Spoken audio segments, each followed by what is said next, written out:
उनजा लीडर ख़ासि तौर ते उहे इन कोशिश में आहिनि असांजे पंजाब जे झिड़े मां ऊंचो भूताणी फ़ाइदो वठी हिन भूत कहिड़ी कराची में अलॻि सुबुह ठाहिण जी कोशिश कई असांखे हिन ॻाल्हि ते तवजो असां शाइरी खां ख़बर वठिणो पवंदो असांखे पंहिंजे क़ौमी ॻाल्हि बि करणी आहे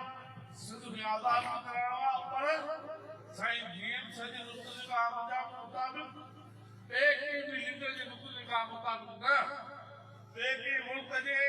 सीने ते चढ़ी पुलनि ते चढ़ी असांजो को आज़ादी कोन वठंदासीं असां आज़ादी तव्हांजी मार्फत तव्हां माना सिंध जी मार्फत तव्हां माना सिंध जी मार्फत जेकॾहिं सिंधी माण्हू चाहींदा त सिंध आज़ाद थिए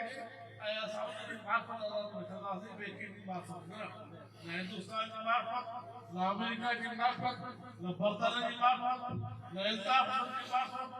असां उन करे सिधो वादो था कयूं साईं डीएम साहिब खे शेख मुजीबुर रहमान चयो त असां 107 सीटूं खटियूं हिकिड़ी सीट तोखे ॾियूं था तूं जेको एसएसपी मेंबर थी जीअं माफ़ कजो तुंहिंजा कुझु आहिनि गुलाम मुस्तफा खान जतोई नालो वालो जेको आहे वॾी क़ौमी असेंबली मेंबर थियो पर साईं डीएम साहिब चयो जॾहिं मां मूंखे मुंहिंजो माण्हू चूंडियो आहे त मां पंहिंजे कुले ते न